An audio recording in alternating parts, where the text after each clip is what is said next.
Anyway, we'll turn it on. So there we go. This is LAWS 12066 land law. And we are in week 11, folks. Week 11. We're almost there. Almost there. And tonight is Super Thursday. Super Thursday. Because we are covering the last two topics in the unit in two classes that will have a half-hour break in between. And I'm actually going to have what I'm going to do is stop the recording, and then I'm going to record the second session, which will run from 8:30 till 9:30, roughly. We might not necessarily go an hour, on the last topic on mortgages, but I'll do it as a separate recording so I can then upload it under the last topic rather than as one recording, okay? But tonight, there's a few more interesting faces that we haven't seen. That's great. So tonight we're starting in our regular class with topic 9 on easements, and then we're going to move on to topic 10, mortgages, in the additional class. Now, let me just say also, there's no obligation for you to hang around for that extra class if you have other things to do or whatever.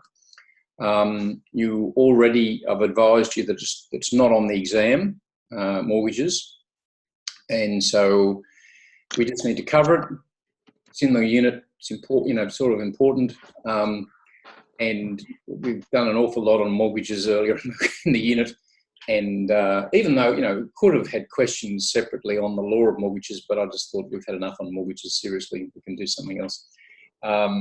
So that's going to happen in the additional time from 8:30 to 9:30.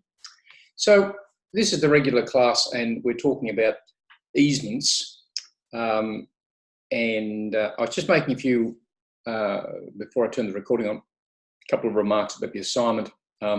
Just saying that, it's important to, in your assignments, to bring the law up into your answer, not just put it all into footnotes. And of course, the style is different for assignments as opposed to exams. Exams, there's no footnotes, there's none of that. And of course, you've got to refer to your legal authority there. But, and the issue in the exam, of course, is the time frame, right? With the assignment, some other parameters and restrictions there.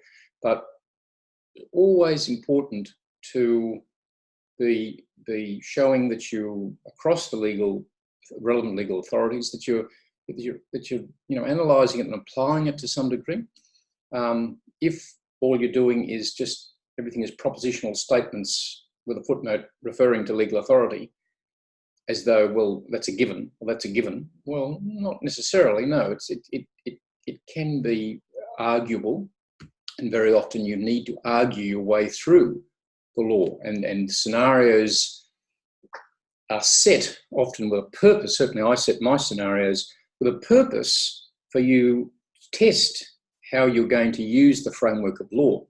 It's not necessarily on all fours with the decided framework of law, whether that be legislation or case law. As we've seen in this unit, in land law, there's legislation, fairly extensive body of case law that we've got to have access to, land title practice manual with regard to the Land Title Act, and other array of materials. Okay, so just be mindful of that going forward, and give consideration to that in future assessments that you undertake. Okay, so all right. So this topic on easements. Easements is a different type of area or type of rights than what we've been looking at, really, I suppose, up until now. And that much of what we've been looking at is actually giving you almost like what we call an intangible interest in the land that gives you the rights manifest in terms of occupation and being able to do things with the land and so on. Not always ownership, as we've seen, but an easement is different because it's not actually about that. It's about rights over land, really essentially with respect to use and access. That's really what it's about. And there's different types of easements that can, we can talk about. And the Land Title Practice Manual, I think Part 9, gives an explanation there of even of types of easements. And the problem question, which we're actually going to focus, we're going to focus on the problem question tonight because that's the area in the exam that this topic is being assessed. Okay, as you know from the instructions, easements are being assessed in Part B of the exam, which is the problem-solving questions. So we're going to focus on tackling the problem question. We might make a few observations about the other policy-style question that was put down as one of the chief problems tonight, but we'll focus on the problem-solving question. And so it's about these sort of rights, and it's about also this idea of, most typically, it doesn't always have to be, but it most typically is between landowners, private landowners, who are, there's this idea of benefit and burden, dominance and servience, which is the terminology that the land law uses with regard, uses this, in land law we have this sort of a bit arcane, prosaic way of expressing ourselves, right? So we talk about, in this area, in easements, we talk about the dominant servient, dominant tenement, and the servient tenement, right? And what we're really referring to here is, in a sense, land being burdened and land being benefited, the dominant tenement, and the land being burdened, the servient tenement, okay? And so there's that relationship. But then, as one of the questions tonight also brings to your attention, there's something called an easement in gross, which doesn't actually involve this whole idea of benefit and burden, because it's an easement that benefits a public utility or a government agency to do things, right, which they need to do in the public interest. And we might touch on that before we finish tonight, but they're different sorts of easements, but that's quite important. And there are, of course, different things that we have to determine and satisfy before we understand that we have an easement. So in tackling an easement problem, right, let's be very practical about this before we get to the nuts and bolts of applying it in the context of the problem set. We have to look at a situation, look at a scenario, right? And if we think it's tossing up an easement type situation, the first thing we have to ask ourselves is, do we actually have an easement according to law? Okay? And we need to go back and we need to work out what the legal requirements for the recognition of an easement are. Do we have an easement? How is it brought into existence? How is it created? Various ways in which that can happen. Okay. Do we have this idea of dominant tenement and servient tenement? Do we have land being benefited? Do we have land being burdened? Okay. And then we also need to think about the implications of the torrent system, because as we know, private freehold in Queensland is torrens title. So what can we do with the easement? Well, the reality is, folks, we can actually register an easement, okay? And by registering the easement, it will then attract the indefeasibility protection under the legislation.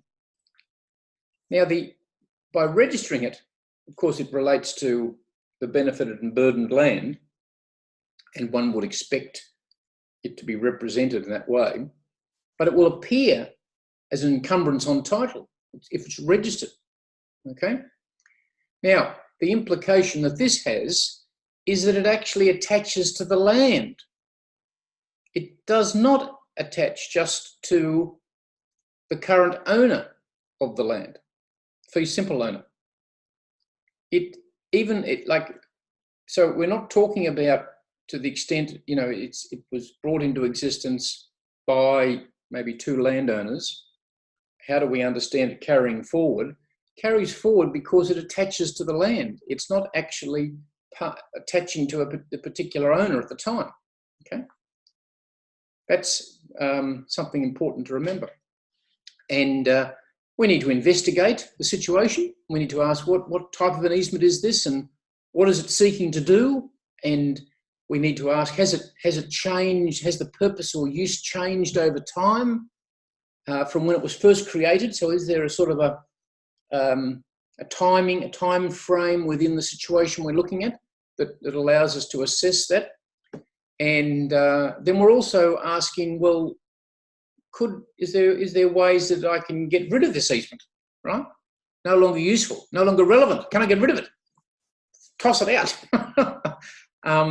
And we're thinking there about the land that's burdened, the land that's benefited, and so on and so forth. Right?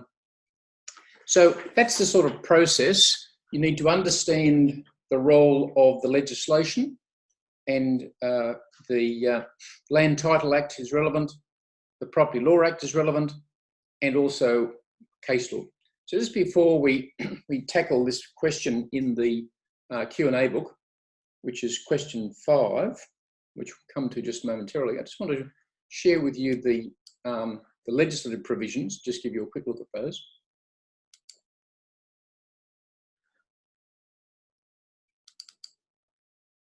So we see there that we have the Land Title Act, and you can see that easements are dealt with under Part 6, dealings directly affecting lots, and there we have Division 4, easements, okay, and dealing with, initially dealing with those, what under the Queensland LTA is referred to as public utility easements, whereas the general law refers to them as easements in gross. Okay, so again, this is a more modern terminology found within the legislation, in Queensland legislation in particular.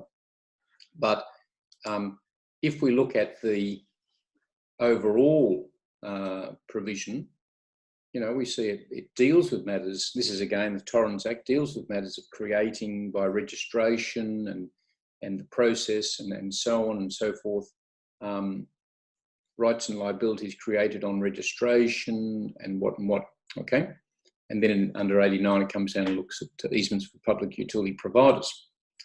Note also that, and this is an amendment to the LTA, we have Division 4, capital A, high density development easements.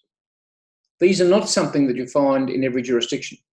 There've been an amendment to the Queensland legislation, and you can see that in relation to these easements, they have the purpose of support, shelter, projection, maintenance, roof water damage in, you know, high density development situations, unit blocks and so on. So be aware of those. In this topic, of course, we haven't got a question on this, but just also be mindful of Division 4B, dealing with profits a prendra. They're covered in the topic, just have an awareness of those and the provisions in the LTA with regard to that. And if we just pop across to Property Law Act,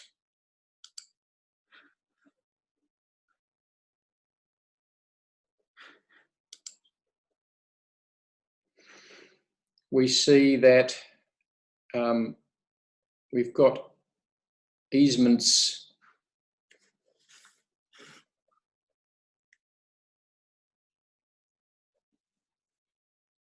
being dealt with under Part 10. And you can see that, again, the Property Law Act is dealing with the old terminology, it's talking about incorporeal hereditaments, appurtenant rights. So here we go back into this old terminology again. Don't worry too much about rent charges. They've been abolished in Queensland by legislation. But we just have provisions there. The other thing we have too, which is something you need to be mindful of, and that is Part 11, capital A, dealing with rights of way. Okay. Now, this is dealing with prescriptive rights of way, and easements arising by prescription is dealt with in your materials in terms of long use over a long period of time.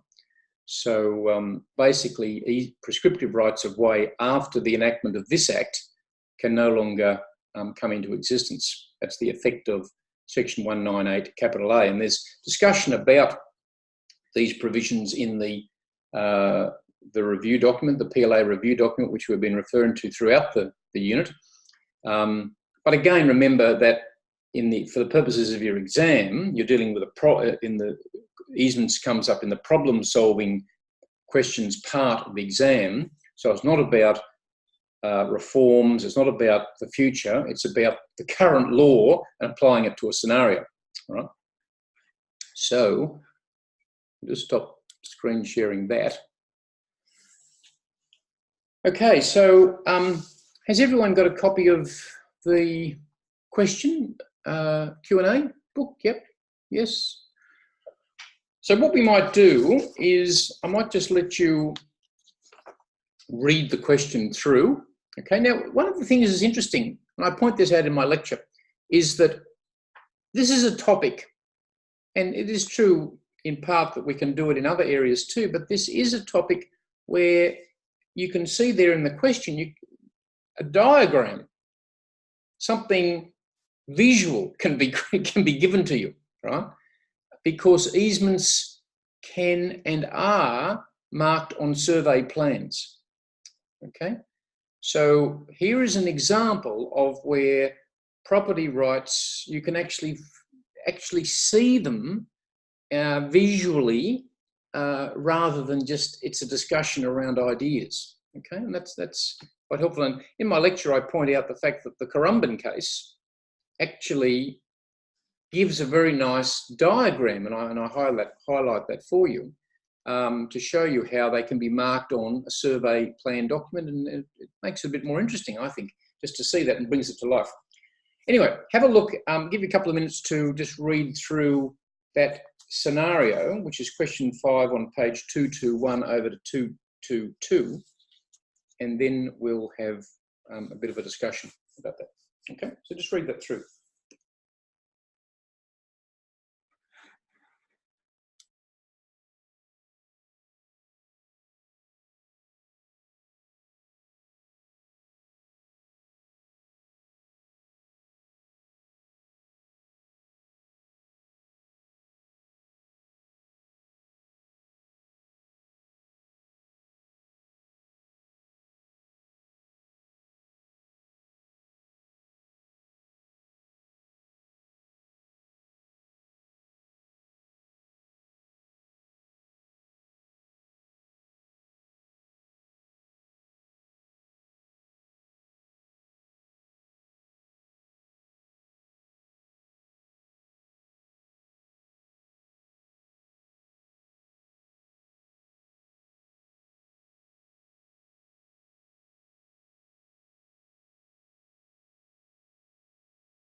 Right, we all had a chance to read that through.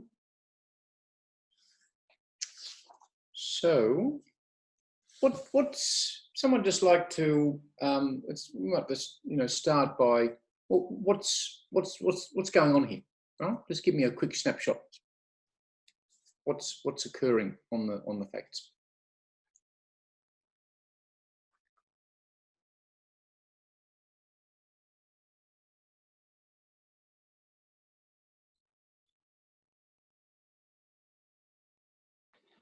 It looks like there's 2 pieces of land.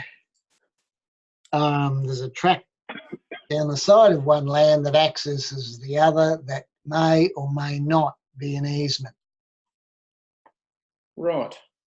And just ask this question: are the two parcels of land contiguous.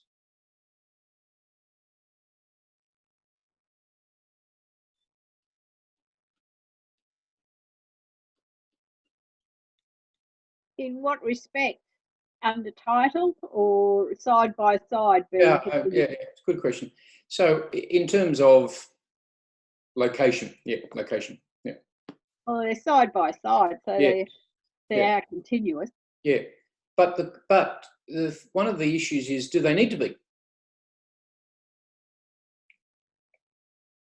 The facts reveal that that's the case, but to think about the existence of an easement, is that a necessary requirement?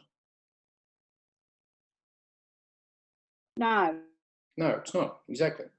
So just be aware of that. That's what I just want to bring to your attention, okay? The facts here reveal that, yes, they are properties that are adjacent, and you might think this, you know, seems... So what sort of purported easement are we looking at here, if we were to describe it as a type of easement?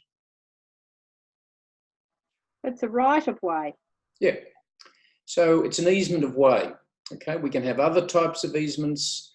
You can have a look at the Land Title Practice Manual. As I said before, it gives you examples of those. Easement to drainage, easement to do various things. Party wall easement, that's interesting, where you get a duplex and you've got a shared wall between two dwellings. Then you get what's referred to as an easement of support, okay, because they're sharing the wall, and that's a more interesting situation. But in this case, we've got an easement of way, and in truth, the most typically fought over or disputed types of easements involve easements of way, okay, because they are about access, and in residential environments in some locations in Australia, they can be about, you cannot, like in a what's referred to, if I use the phrase, a battle axe property. Do you understand what I mean? Does anyone not understand when I use the phrase battle axe property? No? What exactly? Can you clarify? Yeah, so basically, if you have two properties that are sitting one in front of the other, okay, and you've got maybe a road, an access way, you know, a roadway or a pathway at the top, which the property at the front can have access to, no problem. Property that's further down on a deep area of land, maybe a river, a water frontage property, or something of that nature. It doesn't have to be that type, but that is often how it occurs. To get to the road, they have to have access, which they don't have, and so there needs to be this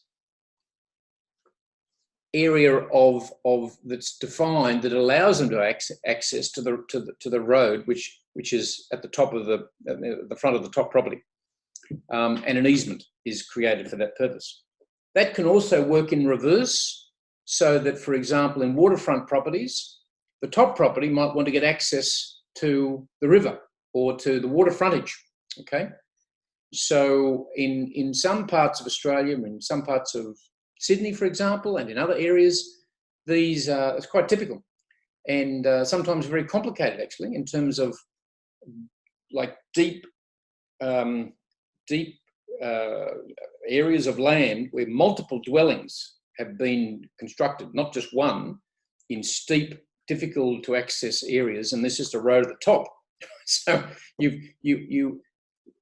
and then you can imagine that there can be disputes over this access over time as the nature of the buildings, the nature of the dwellings changes on the properties, and how much access they want and when they want access and so on. That's actually a part of this question, isn't it? Because not that this is a battle axe situation, but isn't there, like, part of the information in this question is a bit about changing, something's changing, isn't it? What's that?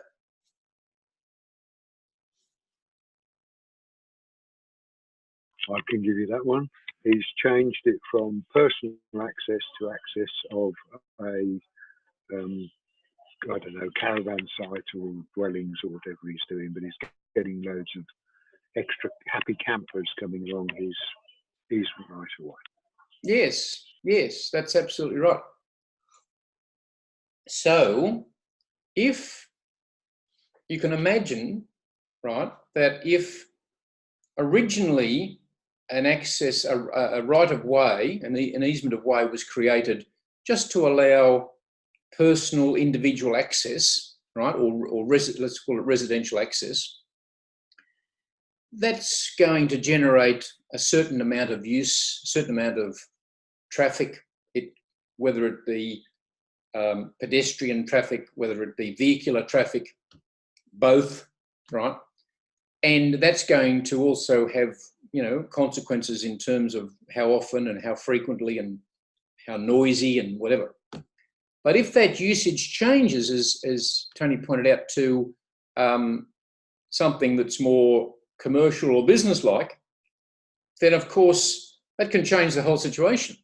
So that you then suddenly have, you know, maybe large numbers of vehicles wanting to access this business, wanting to do various things, and that can have significant consequences on the land that is being burdened by the easement, the servient tenement, and the dominant tenement that's being benefited by the easement, who's getting the benefit of the access over, in this case, the neighbour's land, may well be then also deriving significant income as a consequence of that activity if they're running a business.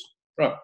So you can see that you can have different situations there. You can have facts in the scenario that is information about how it was created, information about what was intended when it was created. You could have information about, well, the property's now changed hands and so it's in not the same owners, and you can have information about was it registered or not registered on the as Torrens title land. You can have information about changing use of the easement and how does that impact upon the continuation of it and the whether it's still valid or whatever. You can also have not just, so this scenario suggests changing use in terms of not just the character of the use, but also increasing. You can have the reverse scenario. So what might be the reverse scenario to that?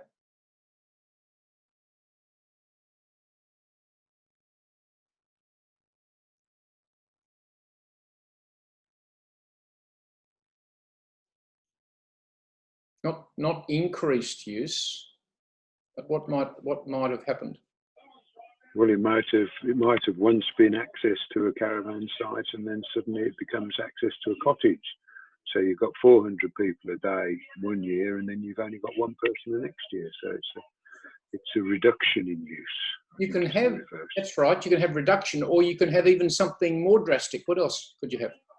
Well, you could have abandonment, where it's overgrown and you never use it anymore. Yep. Or nobody uses it. Right. So you can actually have it give the appearance of not being used. Okay? And be careful with that. This idea that investigate, look at the facts clearly. Is it still being used, or does it have the appearance of not being used? Okay. So if it ceases to be used for its originally intended purpose, should the easement still be in place? So that could be another dimension of a puzzle that's tossed up. Okay. And then if that dimension is tossed up, then it takes you down the track of then, well, how do I get this easement removed, right? Because the property that's the servient tenement that's burdened with the easement, if it's arguable that the easement is no longer being used, then they may, they would want to get it removed because it's actually restricting what they can do on that area of their land. Because as long as the easement is recognised and on title, they can't use that land in a way that they would be using the rest of their land for productive purposes, maybe to extend their dwellings or whatever, because it will interfere with the easement of way or the right of way. Okay. Right, so let's go back to Zach and Ronald. So, do we have an easement in this case? I suppose that's what we need to ask initially, right? Do the facts support the fact that we have an easement, and how did it come into existence?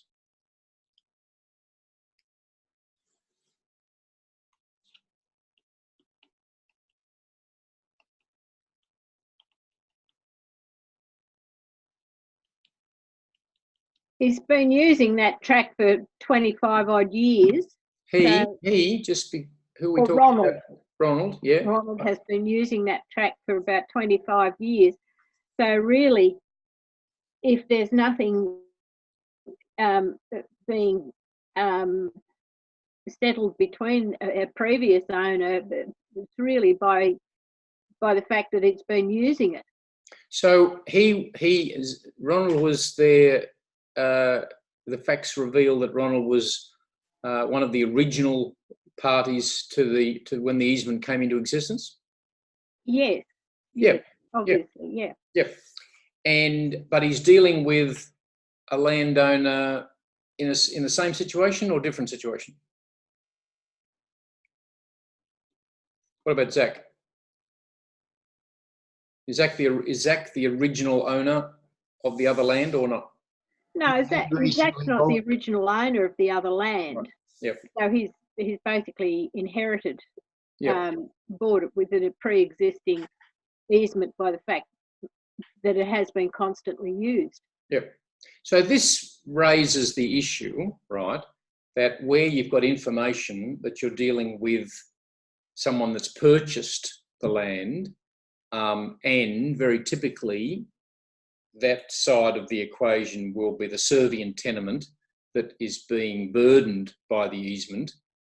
You're given a situation where they're purchasing the land and they're saying, well, I didn't sign up for this easement. What's going on here? All right. That then raises the issue about, well, no, the easement attaches to the land rather than to the owner that may have brought it into existence in the first place, right? Or the two owners. We've got one who seems to be the original owner. We've got a new person on board who purchased the other land. And so partly this requires us to think about how did it come about? And Peter's raised the issue of, well, been using this easement for all these years. So that raises these, the ideas you can see there in the Q&A book, this idea of, well, was it expressly created? Can we argue that it came about by longer use, which is 25 years could be, the possible argument there. Isn't it an easement by prescription? Because it's the only way for Ronald to actually leave his property and access the main road. You're conflating two things there, Nicholas. So the prescriptive nature of the easement is the source of its creation, okay? Whereas when you talk about accessing the main road, that's the nature of the type of easement we're talking about. We're talking about a right of way, okay? So just accessing the main road doesn't justify saying it's created by longer use, but we need to look at the facts to determine that. Now, the other thing is if that's the category we're sort of slotting this into, we also now need to be mindful of the implications, as I mentioned before, of the PLA with regard to prescriptive easements of way, because it specifically deals with that. And but it only becomes effective after the enactment of those provisions. So just be conscious of that where we're looking at that potential basis of recognising this easement. Okay. So we seem to have an easement, a right of way here. I think that's fairly clear. We've got two parties. One is seems to be the original party to the easement. The other wasn't. New landowner purchased the property. And then we also mentioned the fact that there's been a change in use by one of the parties here. And so what we're needing to do is, firstly, we need to, we've gone through this process of saying, well, have we got an easement? Yes, tick that box. Second thing is, how was it came into existence? Looks like it could be prescriptive, maybe. It certainly there doesn't seem, I mean, it doesn't seem to be information about an express grant between the original owners. Is there information to that effect? I don't think there is there? No. So, but you're on guard, okay? Don't forget, folks, you're on guard to look for things of this nature, okay? And so you need, but having said that, something I just want to comment on, right, is that in terms of problem solving, how do I say this? it's not, it's not a shopping list. I'll put it in those terms, right? So the textbook says, oh, these are all the different things, right? Right, in this case, you've got all these different types of possibilities. And because the textbook lays them out for you, because these are the possibilities, that's not the purpose of the exercise for you to lay them out to me like they are in the textbook, because that's all the possibilities, by the way. Okay? What the test is for you to work out what is the basis. Okay? Now, having said that, and I said this to a student recently, you've got to be a bit careful here, because if you put all your eggs in one basket and it's the wrong basket, that can be a bit of a problem. Okay? It's a bit like in the assessment that I'm just coming to the end of marking. Right? If all of your eggs go into the basket that says that the co-ownership was a joint tenancy, I think you've got a bit of an issue, because at the end of the day, it wasn't. So you've got to, but that doesn't mean that you go through all of the requirements of each, all of the things, right? So what I'm saying is the purpose of the exercise is to test the fact that you're discerning what is the most likely source of creation in this particular type of situation, right? But be careful. It might be that you have to, it could be a couple. There could be a couple of possibilities here, okay? So always remember that when you're advising a client, and problem-solving questions are most typically about advising a client, whether they're an assignment, whether they're an exam question, no different really. You're always searching to put the arguments that will most likely lead to the best outcome for your client. Okay. Yes, that has to be consistent with the law, but you're looking at the possibilities, right? So putting all your eggs in one basket, a bit risky, but at the same time, it's not about producing a shopping list, right? All of these options, because they're the ones that are laid out in the book. No.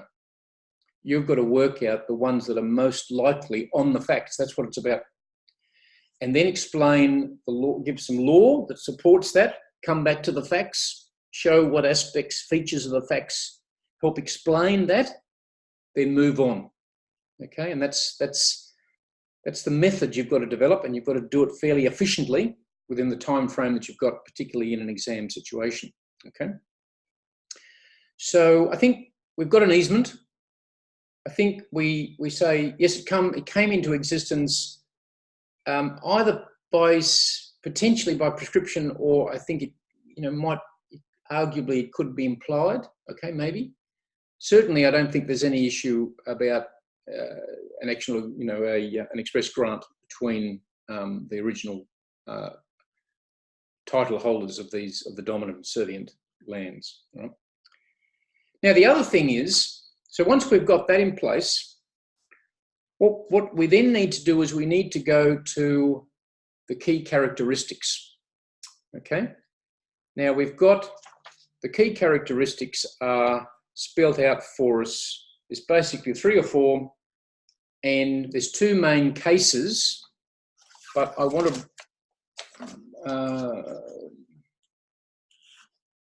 to mention another case. But what are the 2 main cases in this area of the main characteristics of an easement that we need to work our way through? 2 leading decisions that we would need to discuss. Westfield's case is one, isn't it? Nope. Yep. Ellenborough. Yes, Ellenborough's case, good. And the other one was cloth farming, I think. Close farming, good. And we now have a 3rd case. Now, this is probably where Nicholas is referring to. Not the Westfield case, because it's not been followed, actually. It's the other one. What is the other one? Which is the Queensland case. Has anyone had a look at it? Is that Currumbin something or other? Currumbin something or other. No, it's not. The Currumbin case is helpful, right? But in your case book, and I'll just direct you to this, okay? This is the Regency Villa and Diamond Resorts case. Okay, that's on page 963 and it actually appears in 2 sections. So you'll find it at case 10.17c at page 963 under the heading accommodation of the dominant tenement. And then you'll find it again at 10.21c on page 966 under the easement must be capable of forming the subject matter of the grant. And we'll come to that case just in a moment. So you can see that the characteristics that are explained in your Q&A book, right, and in your notes and everywhere else, there must be a dominant and a servient tenement. There's the first one. The easement must benefit the dominant tenement. The dominant and servient tenements cannot be owned and occupied by the same person or entity. The right in question must be capable of forming the subject matter of the grant. Right? These are the things that we need to investigate to work out whether we have an enforceable easement. Okay, we've said we look like we've got an easement. We've said we've talked about how it was brought into existence or created. And now we're saying, well, but have we really got an easement? We need to have these characteristics. These characteristics came out of this famous Ellenborough Park case. And the Ellenborough Park case was about basically a housing, I hesitate to say a housing estate, but sort of a housing development in London where the landholders had access to what was referred to as park pleasure grounds. I mean, that's how they're referred to, right? One of the central questions in that case, that early decision, was, well, does access to that really, benefit the dominant tenement in that way? And in the end, the court said, well, it did actually, because it was part of giving them the opportunity to have the enjoyment of those parks and so forth. But we'll come to that shortly. So have we got a dominant, that's the first one, just need to tick these off. Have we got a dominant and a servient tenement on the facts? And which is which? And we can put this in the chat box, folks, if you want to. Yep, you don't have to just respond in person. Chat box is open and operational. Yes, we have, and I'd say Ronald's is dominant and Zach's is subservient.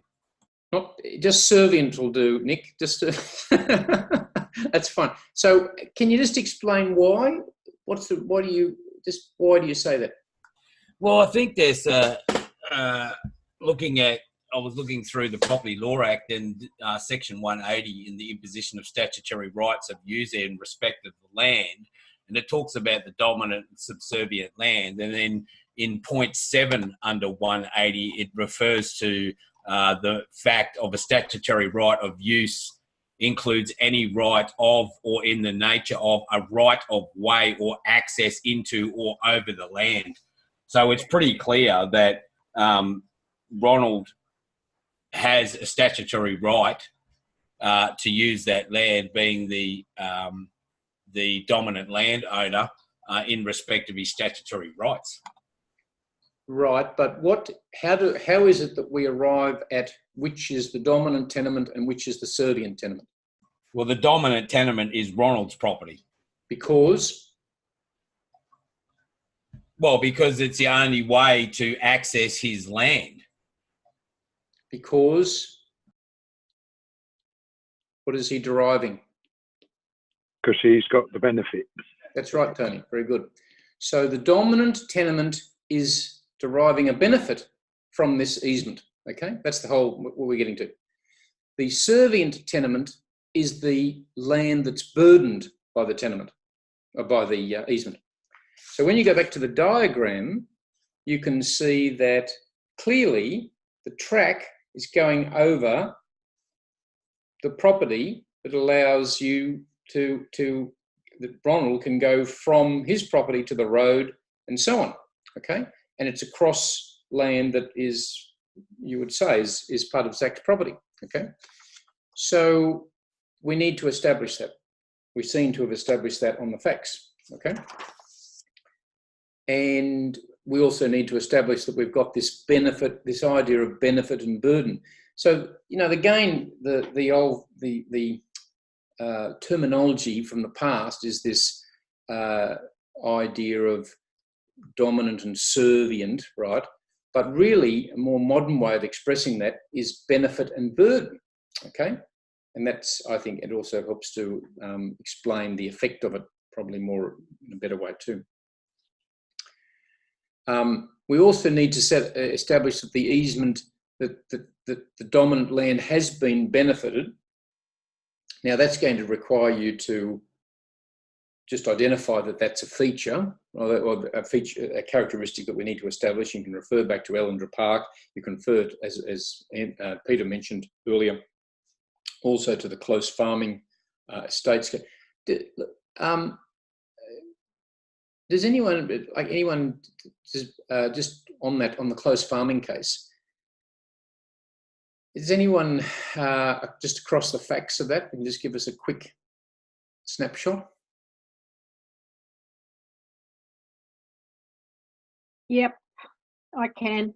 Good. That was a development where close farming sold property to small holding to people to grow grapes, but part of the conditions that were in it was that the grapes had to be given to close to. They were in charge of processing them, selling the wine, doing the rest of the stuff for it. And then when it was actually taken to court, it wasn't found that it was an easement at all because there was no relationship to the land. Mm. In effect, it was basically setting up a commercial operation which was benefiting the developer. That's what was going on by this requirement to be a part of this arrangement where people were buying into these lots, but there was a vineyard and then a winemaking business as a part of that, and so on. Yeah, so it's a bit more interesting and a bit more complicated situation. One of the things to just practically be aware of, and is going out, in terms of working in this area or at some point in your careers being property lawyers looking at these sort of matters, easements today in the modern period do come up in the context of, and did in the past come up in the context of housing developments and estates that have been developed that gave certain rights and entitlements in various ways. And so that's still possible. So if you end up, for example, working for a developer, then you may well be required to look at potential easements, the drafting of easements, and that's something that has to be taken very seriously, because as we've mentioned, with Torrens title, the easement becomes registered and then is part of an interest affecting the land. So, and that will carry forward once it's registered. So if you've got a poorly drafted easement, that's not just about your client, but that's about going forward, and that's not good, because you need to have these instruments well drafted to meet the intended purpose initially. But if they're going to attach to the land, they've got to have a utility going forward as well. So this is an area of property law where the skill of drafting is relevant, and not only at the time when you're performing the task for your client, but also with a mind to the future of potential disputation and litigation around issues in terms of the enforcement of the easement going down the track. So we've got this idea we need to establish a dominant, a benefit to the dominant land. Now, in this case, the benefit, of course, is access to the property from the road, or access from the road to the property, which is what is part of the situation. And Peter's indicated to us what was going on in the close farming case. Has anyone read the Regency Villas case?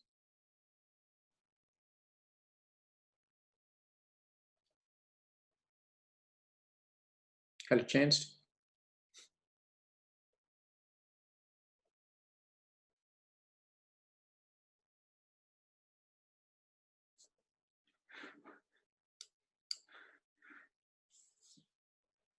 Was that the one about the timeshare and the use of the facilities? Yes, that's right. That's right. The timeshare complex development, and basically what we had was an arrangement of sporting facilities and pool and gymnasium and so on. And the issue there was, well, did this really provide a benefit to the dominant tenement? And how can we say that is the case? So that one of the things that was pointed out, going back to Ellenborough Park, was this idea of mere rights of recreation. You might see there on page 963. Just looking at the second paragraph of the judgment of Pearl, the key may lie in the use of the word mere, which may connote a right which does not benefit the dominant land at all because there is none. Okay, rights a bit further down. Rights of recreation can take effect as easements so long as they accommodate the dominant land, are not too wide and vague, do not amount to rights of joint occupation, and do not deprive the servient owner of proprietorship or legal possession. Now that's a really nice little captured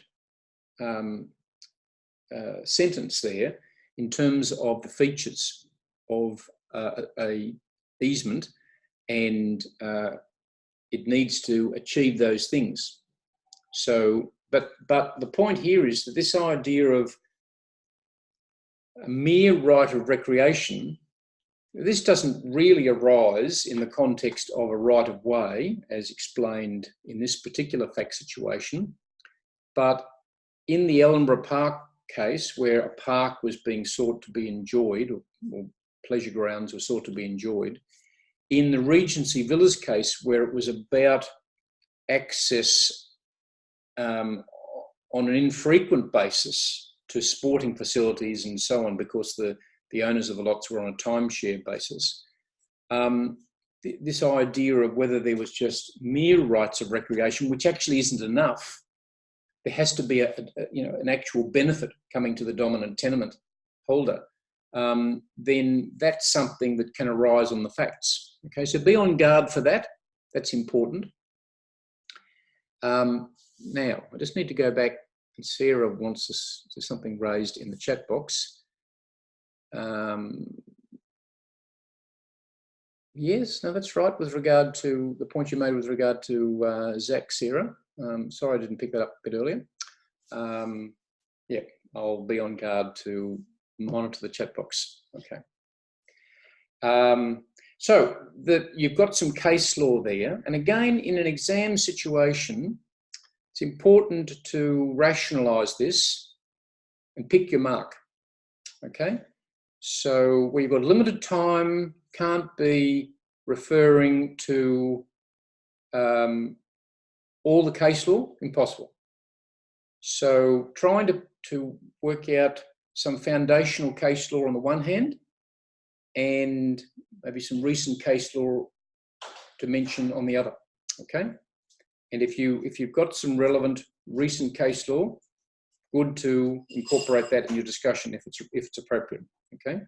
So don't just, again, going back to the assessment,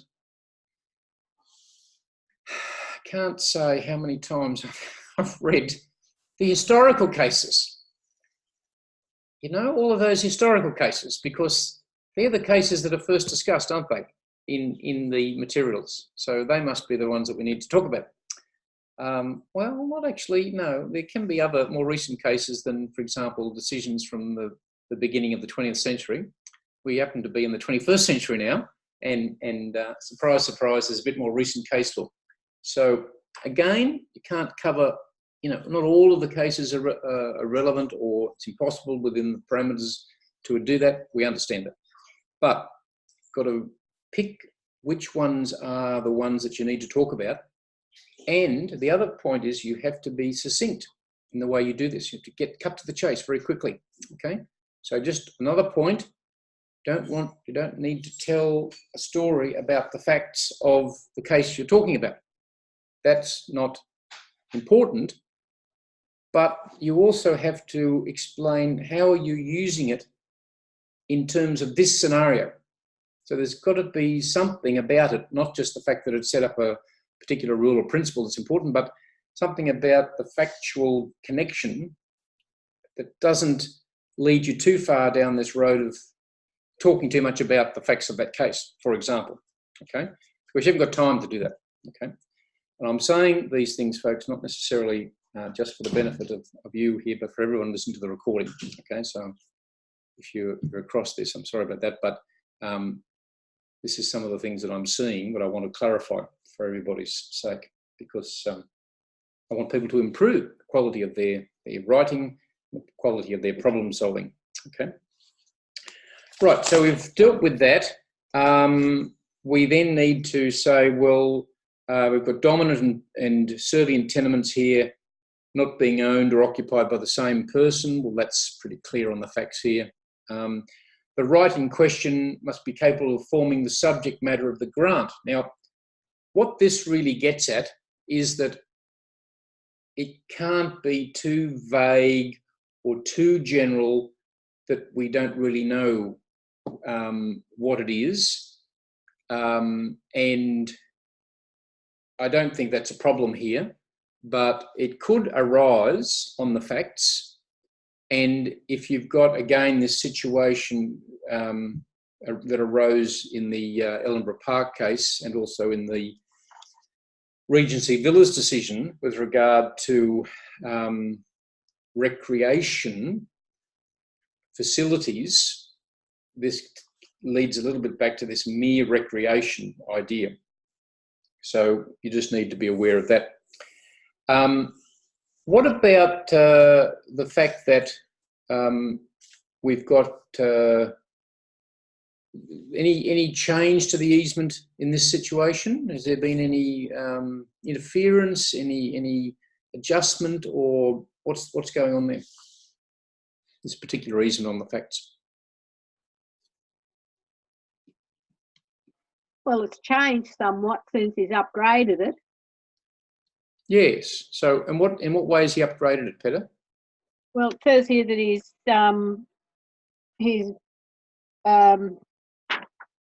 bitumented or something, hasn't he?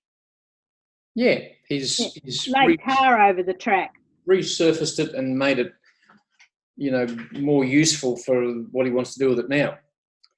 Now, the question is that changing its use? Is that something that, you can think of situations. I don't think in this situation it does, okay, and I think that's the outcome determined, but you can imagine that if he went further and he decided to put up, maybe walls on it or something, or he decided to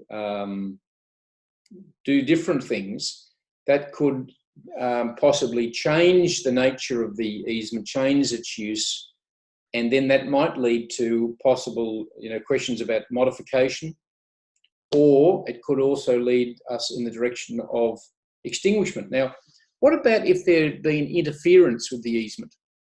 So the owner of the servient tenement, right, could have done something to interfere with the easement. What effect would that have?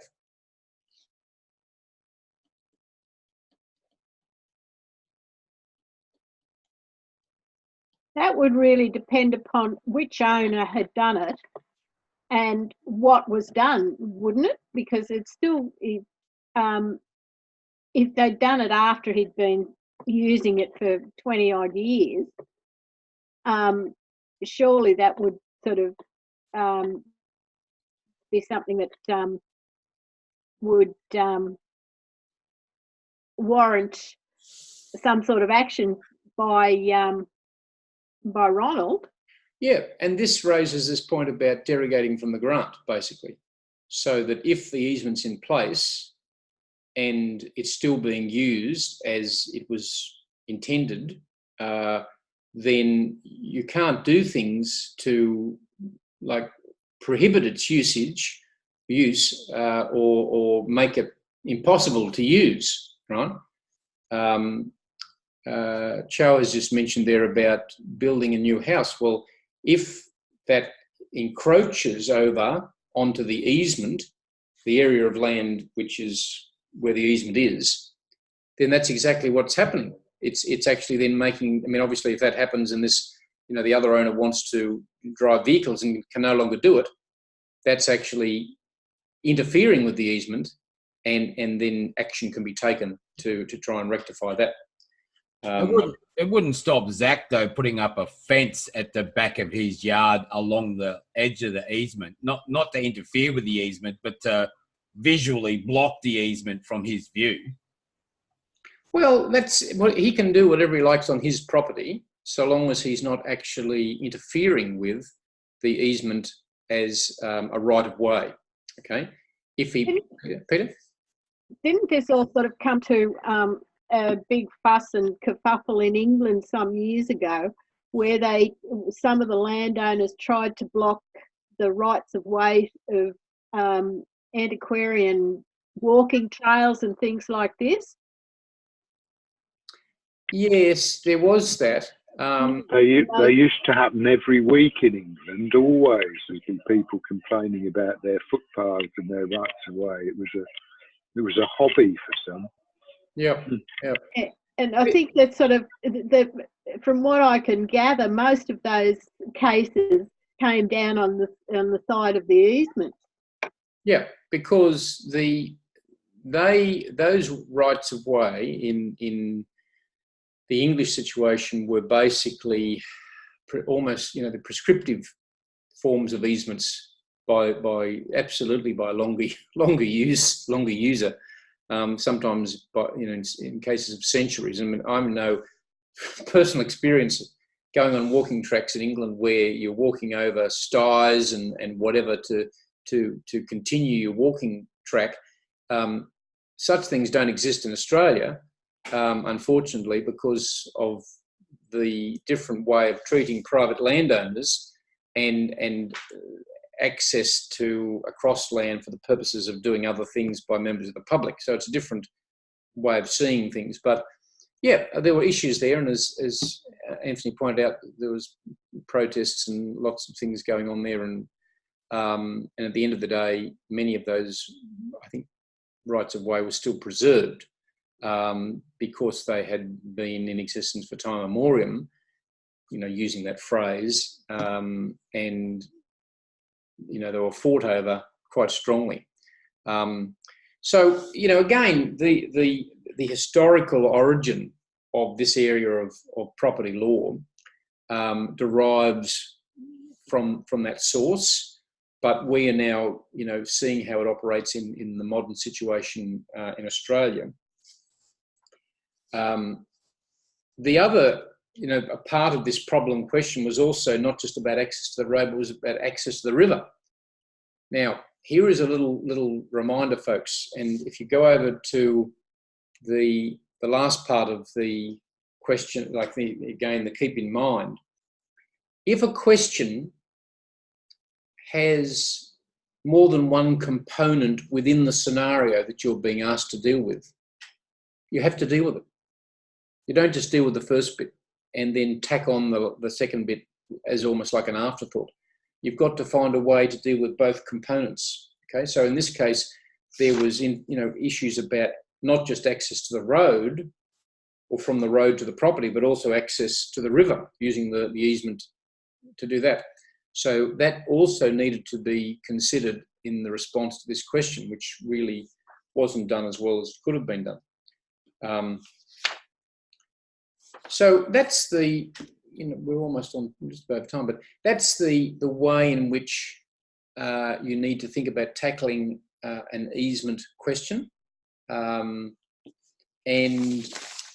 just coming back to, we mentioned this at the start, but the other question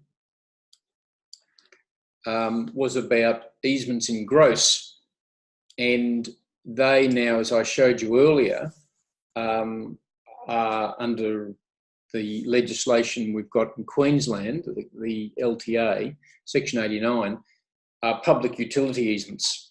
And the question says, well, just what's the objection to an easement in gross?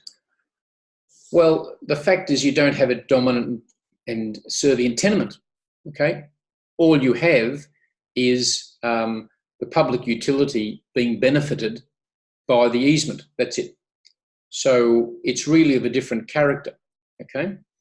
But in Queensland, these now are underpinned by the legislation, and you can, as we saw earlier, we can see that Section 89 deals with these public, what they refer to them as public utility easements, which is probably a bit clearer.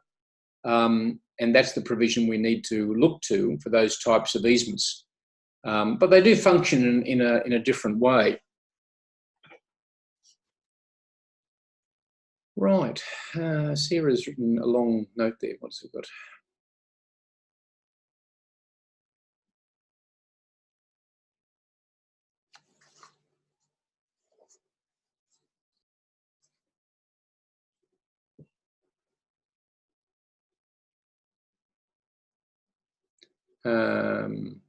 Did you want to speak to that long note, Sarah, or what did you? It was basically the conclusion I'd made about the question we were having with regards to Zach and Donald. Ah, right. With regards to the two easements of the properties, because obviously in the right of way, Donald is the dominant tenement and Zach is the servient tenement. But in the case of the water pipe, it's in reverse. No, that's Zach good. is the one benefiting from it. And I found that while the right of way is at common law, because there's no indication of it being registered, essentially an easement, and so Zach can't do anything about it. without having some grounds to have it extinguished. The pipes, on the other hand, unless it can be found that he has no other access to water on his property, or the pipes with pumps to access the water already exist, he's unlikely to be able to lay pipes or pump water himself from the thing as a water easement. Yeah. So, no, that's good. Thanks for that. So basically, we have a reverse situation with the access to the river, and we need to go through the same process that we went through with regard to the is determining the nature of the easement with regard to access to the road. We need to do that in reverse for access to the river. And that's quite right. So thanks for pointing that out. Right.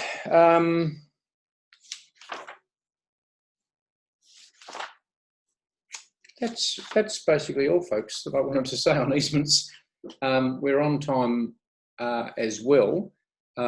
We might just conclude in the usual way with you finishing with dropping something into the chat box as a takeaway point from tonight's class. We'll then take a break for about maybe 20 minutes, and then we'll come back in for those that are interested for mortgages.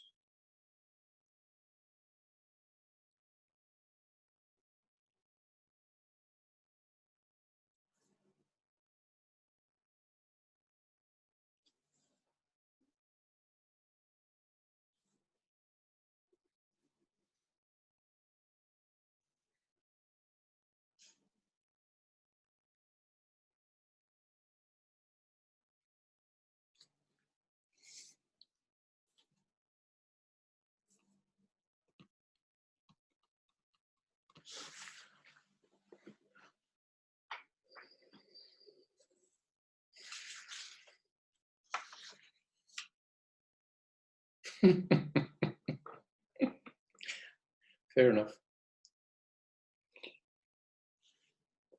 All right, folks. I'm going to end this meeting, and then I'm going to start another meeting. Before I do that, can I just ask who plans to hang around for the mortgages discussion?